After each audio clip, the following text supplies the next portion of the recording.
Hey everyone, I'm Erin Saxton, that girl from Jersey, and I am in Michigan with a few of my favorite people, and it's the team at Journey's Dream. So we have Mitzi, and we have Brea, we have Mark, and we have Rex. And to learn more about each of them individually, check out our website, but we're just gonna dive right in it because, you know, we're not stuffy here at That Girl from Jersey. So to bring everybody up to the same moment that we're all in, first of all, hi. Hello.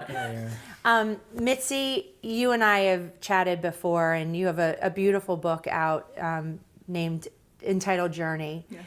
And your son, Journey, tell a little bit about who he was, who he is, Yes. and what he's inspired everybody to do today. Journey is my son and Rex's son and Brea's brother.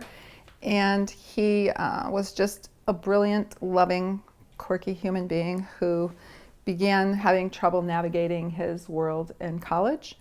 After 4 years of struggling, he stepped off a building and died. And all through his symptomology, we were all searching endlessly for solutions, for a doctor or a treatment that would provide a different prognosis than what we were told. I always believed he would get well, so the shock of his death was just mind-numbing, as you can imagine. But shortly after that, we began wondering what would have happened if we had had the solutions that I had aggregated by the end of his illness, if I had had those in the beginning when he was more willing to receive help. So that really is where, for me, where Journey's Dream was born, from that desire to have all the resources, the ones that we know about and the ones we don't know about, available and accessible. And we go in much deeper context with your story in the Yes. book and Journey's story. So for more information, check out my interview with Mitzi on our website, because this quick overview is won't do that justice. Another interview to check out is my interview with Mark Hattas. And Mark built up a tech company, $20 million, and then found himself, well, why don't you tell us? Well, after 9 months after selling the business, I started to have experiences where my reality started to just fall apart. So the things that I knew to be true were challenged, and I ended up in a psych ward after about a week of that. And at the end of the week, the doctor was discharging me, and he said that there was no cure, that they didn't know what caused it, and I'd be on medication most likely the rest of my life. Most likely. And how did you take this news? I was genuinely shocked, and it didn't resonate as true. That how could it be that this thing that happened is that there's no explanation, and that there's no cure, and I've got to take these drugs. But he was the authority at the time, you know, and I had a very high respect for him as an individual and his practice.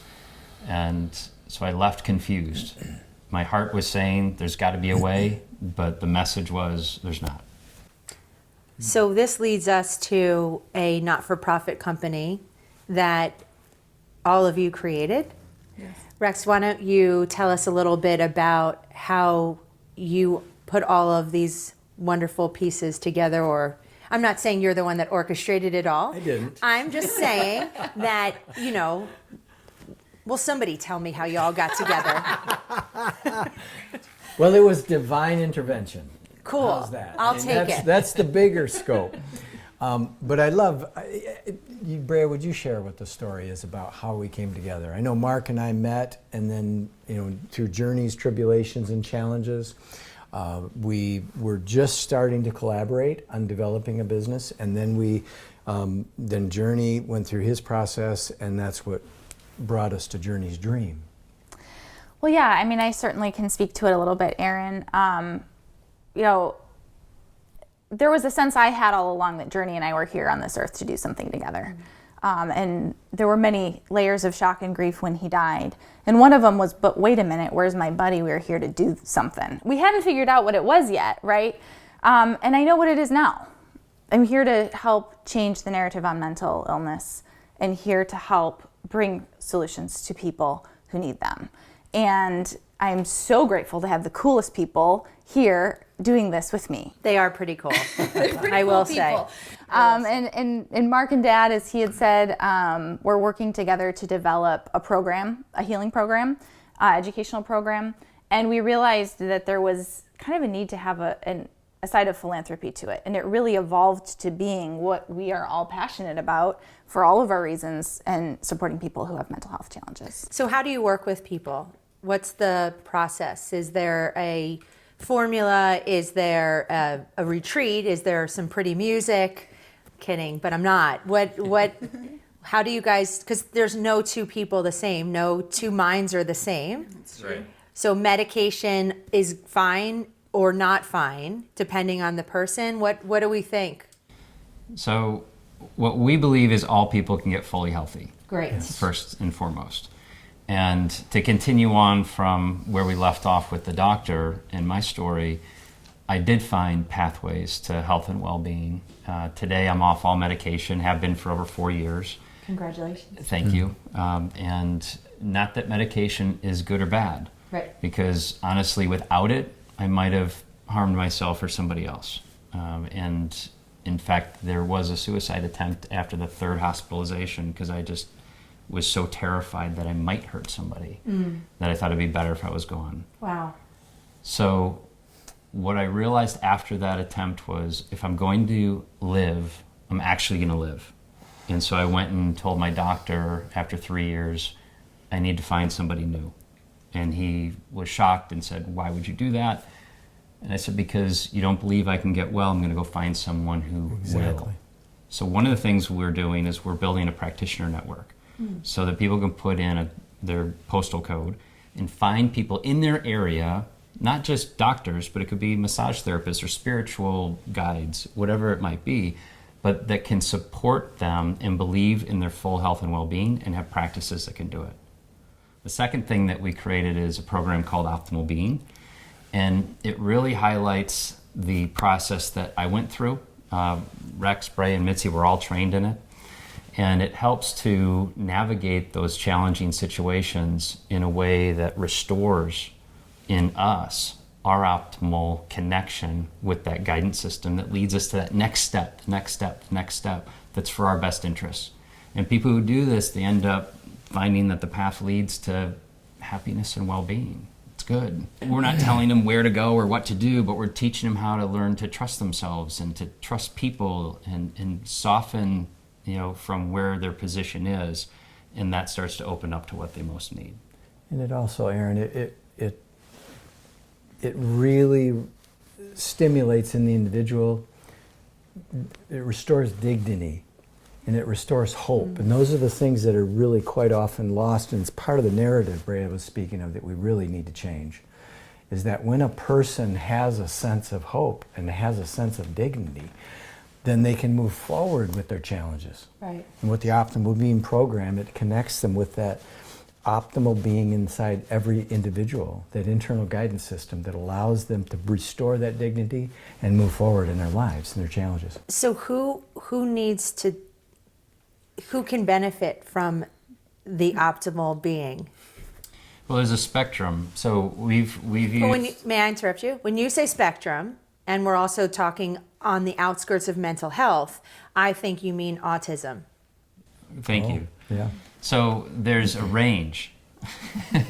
And thank you. The range is we have, on one end, you have people that are really thriving. They're performing, things are really clicking in their life. And once something might go on in their life that derails them a little bit, do they have the tools to support getting back in touch with who it is they are and move forward? If not, then they start sliding further and further and showing more and more, we'll call them symptoms, that ultimately could look like a mental illness.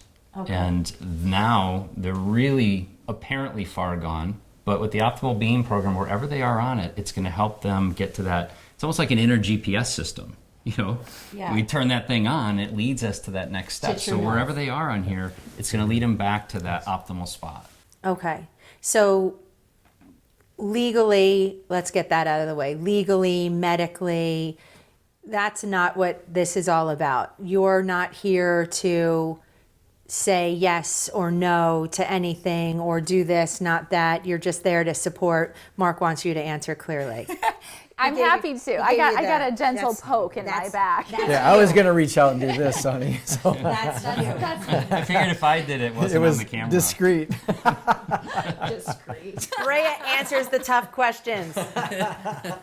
What say you? What say I? So clearly, I can say we do not diagnose. We do not affect or direct on anything related to medication.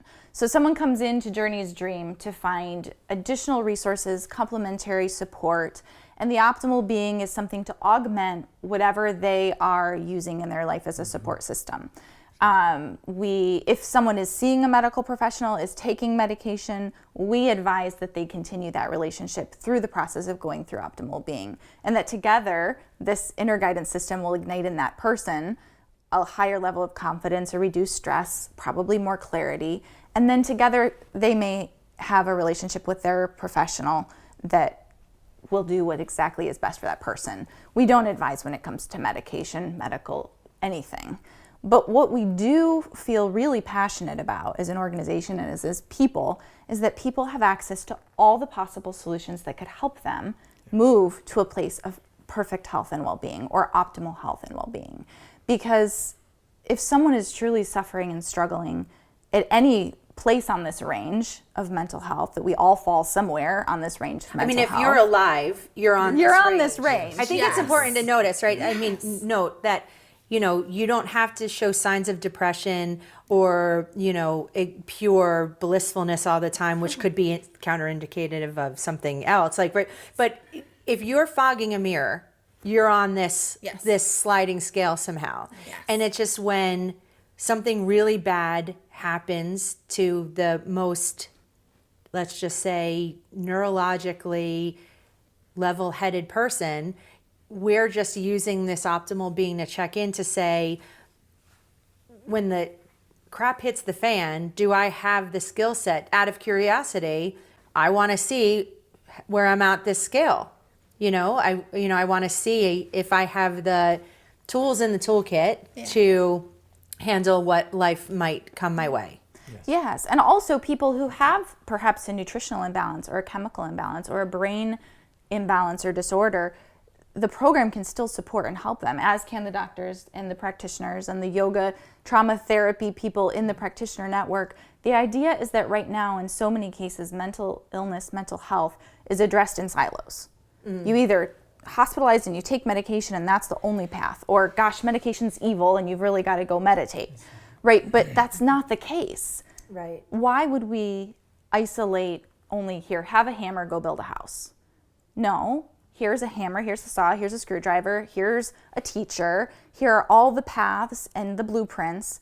Which tools are going to serve you best right now to get that house built that you really want? Right. And I think that's what we're about as an organization and as people. That's interesting. And I think it's great. I think it's essential. I was just recently, there was a gunman, right? Yeah, I'm going there. There was a gunman shooting. And I was in the salon that very next morning, and I was getting my hair done for a wedding. Side note, random question, but you're used to watching this show, so you know that randomness is part of the brand. And I'm listening to the other stylist and the woman, and they are Monday morning quarterback. Brilliant. How do they not know this man, their husband was sick, or this man was sick, or their son, or whatever? I don't even know the age of it. And unfortunately, and because I want to keep the show more evergreen, unfortunately, massacres are happening. I don't even have to notate which one, and this could probably play for years because this is what Journey's Dream is trying to do. We're trying to get to the root of that. But the women were saying, well, how could you not know? How could you not know that your coworker was going to do this? Or how could you not know that your husband was, he ordered flowers for me the one day and then he killed, 20 people. And so let's talk about it, right? Not because of Journey's dream, but let's just talk about it. Yeah. And I smirked at the women, and the stylist doing my hair smiled because I think she thought I agreed with them. I didn't. I was smiling at their ignorance. And I thought, foolish are those who think they know. I know I don't know anything. And but what are there signs? Are there things like, let's just say we all can't immediately make everybody enroll into the optimum program, right? The optimal being program. Thank you. Right. I'm already thinking of like the stylist still. So let's just say, so what can we do? Because doing that, the Monday morning quarterback in the hair salon, the woulda, coulda, shoulda, that's not going to help. So I've just from personal experience, because I think just like you, none of us know what's going on in those particular people's example. Right. But one of the things that I'll share I experienced were thoughts like that. Thoughts of ending my life, ending the life of others. So those thoughts were coming up as I was going through the mental health challenge. And thankfully, I didn't. But the scariest thing was when the thought came up and I didn't feel I had someone I could share it with without them saying, well, we got to lock you up. I just wanted someone to hear me. I wanted to know why is this happening? So it was a very interesting day when I started to, instead of push it away, because when we push it away, it comes back. And what I experienced was it came back even stronger. Mm-hmm. It'd be like a cycle. If it starts with a wide outer loop, it tightens. Okay. Until, for me, it got to a point where either I'm going to act on this or I'm going to bust or something's got to move. So I began to ask questions. To yourself? Yeah. Okay. Yeah, to what this thought was. So the thought of harming my family had come up repeatedly. And I just said, well, what does that mean? In that word kill, I had terror from when I was a little kid that I never wanted to go to war. I never wanted to hurt anything. I catch flies and throw them outside so that I don't kill them. And so I was always this gentle soul that wanted people to live. So why was this happening inside me?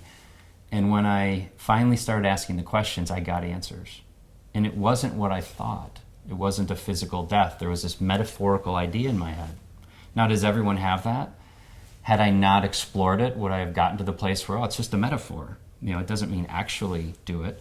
But how many people are having that anger, hurt, sadness, rage that's pushed away, that's coming up with the same thoughts of, shooting up whatever they're shooting up, because those thoughts are real thoughts, but they don't need to move into action if we can support them in conversing about it. So I think one of the potential answers is open up the conversation instead of it being fear-based, to have a place where they can come and address that in love and say, you know what, I'm having these thoughts, and get the real support to see why, what's happening there.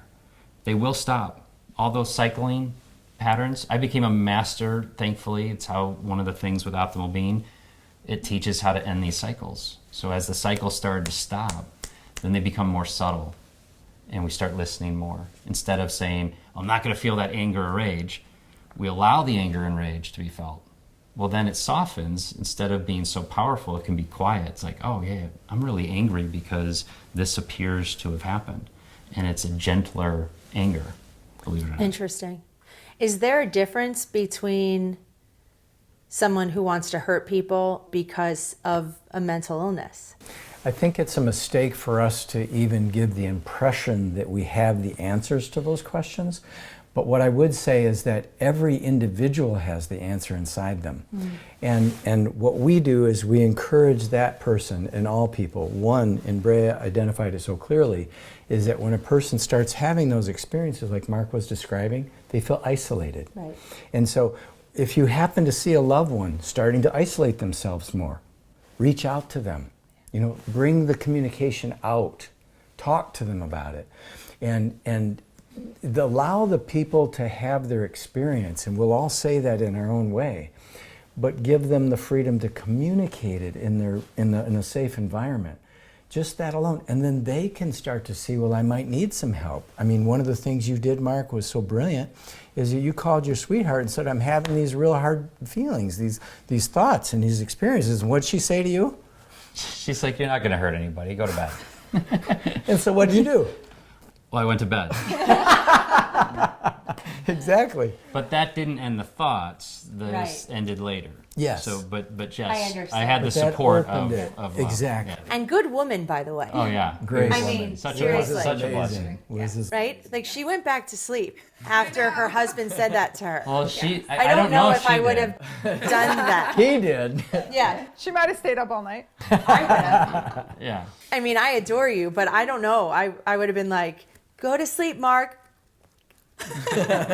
Right? That might have happened. It's scary. It's scary. But I think that it's refreshing that we can openly talk about it. I mean, I appreciate your candor.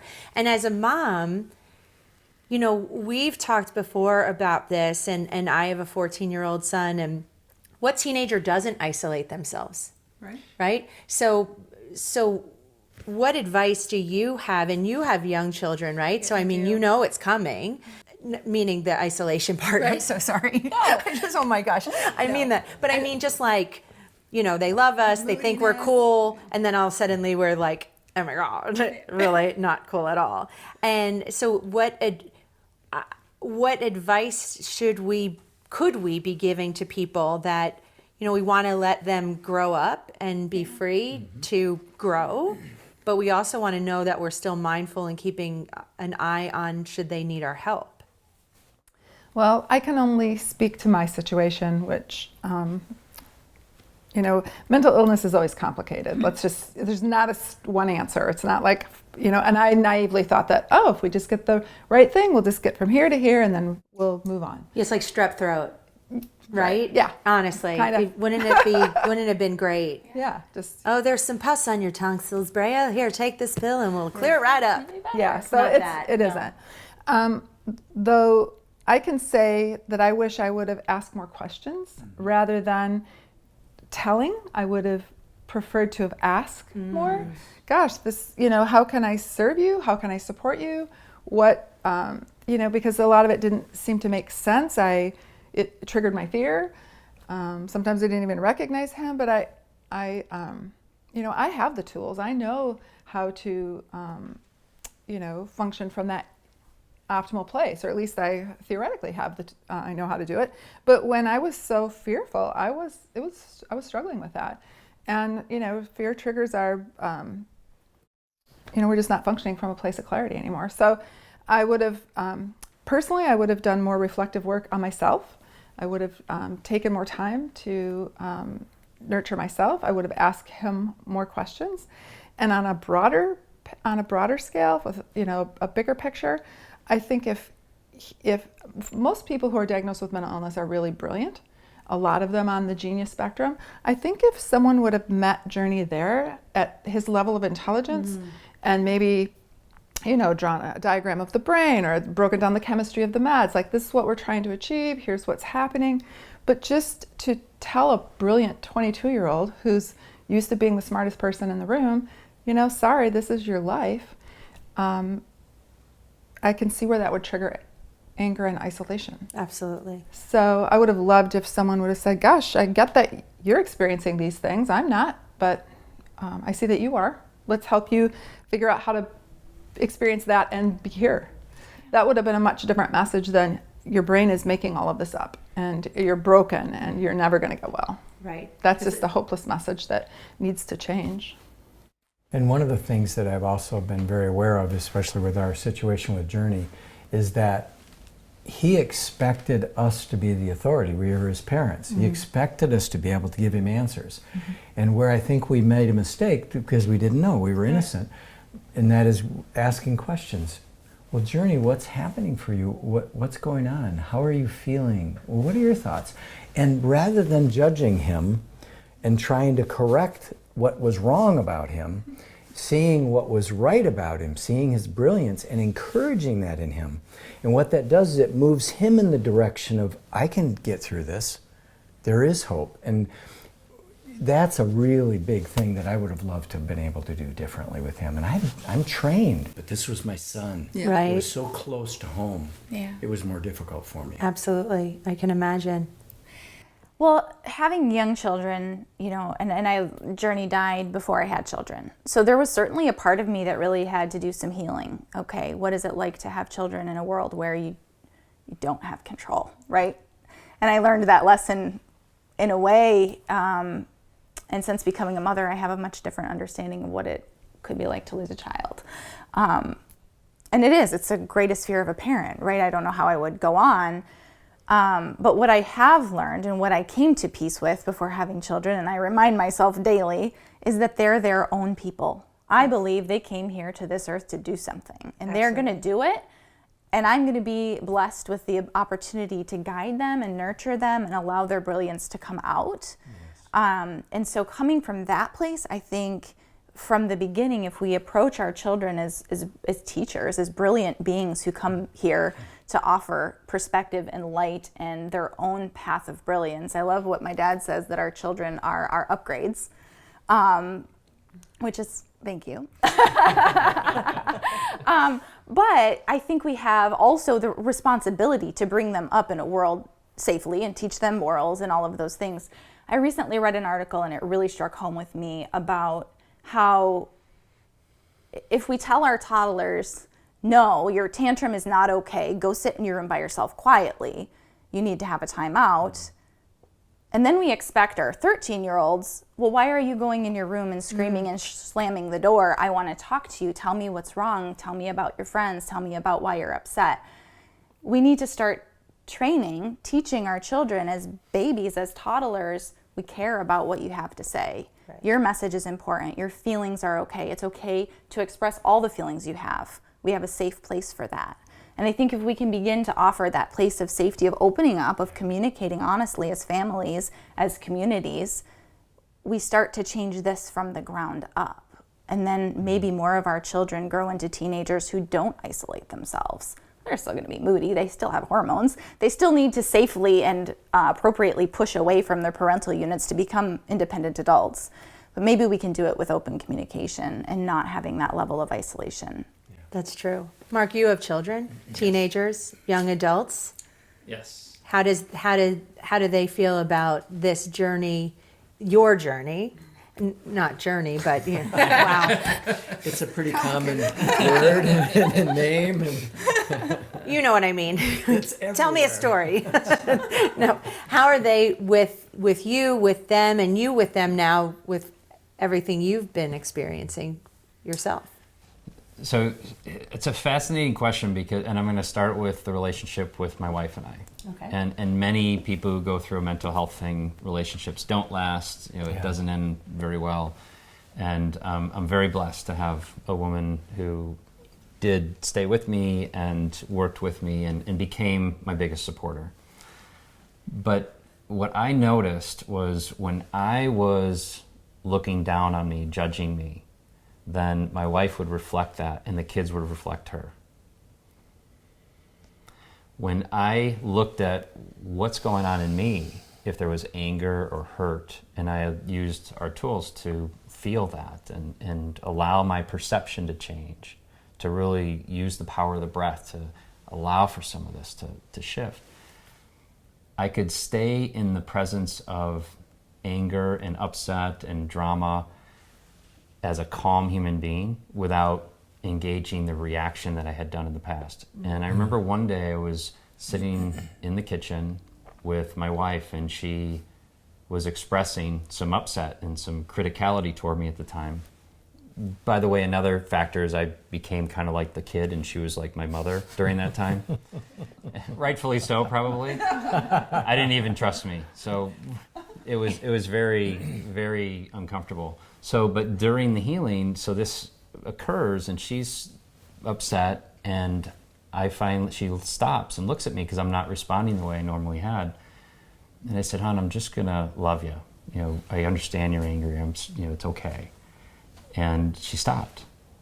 And it was a turning point for me where I realized, oh, this is good. So I kept working inside me to allow for that pure of heart, that openness. She shifted and the kids shifted. Nice. So I noticed the relationship with the children started to open up more.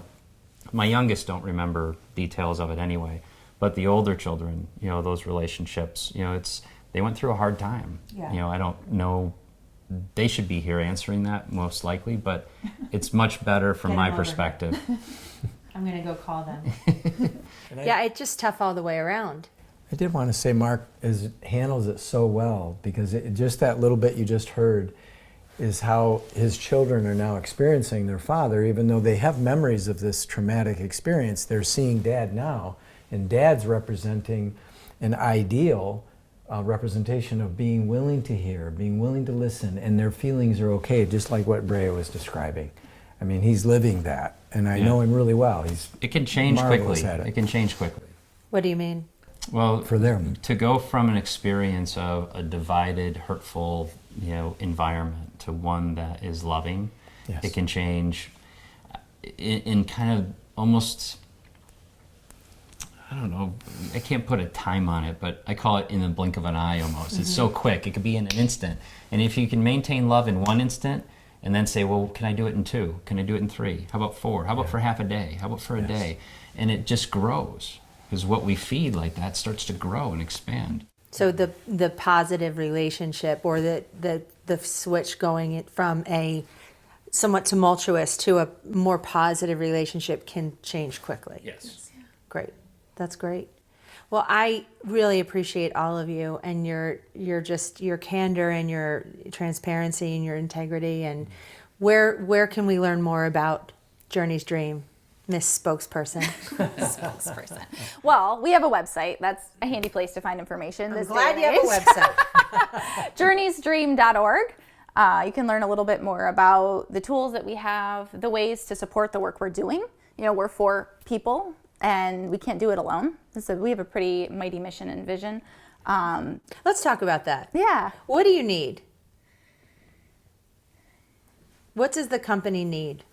And while she's thinking, there's a mighty team beyond the 4. Of We've got a course. great board, Amazing. Absolutely. fantastic people Yes. who are supporting Thank the you, Mark. organization. Professionals. Yes, absolutely. But to do something like this and achieve such significant shifts that I know is needed,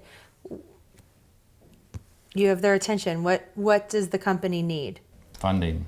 Yeah. This organization needs funding. Yes. We're really ready. We've built the board. We have a phenomenal advisory council. We have a board of directors. We have a fire of passion. We have doctors and practitioners who are believing in having evidence of recovery. And now 2 things really. One, I'm grateful for you. We need a platform to be able to spread the word, because having solutions to help people doesn't do any good if they don't know they exist.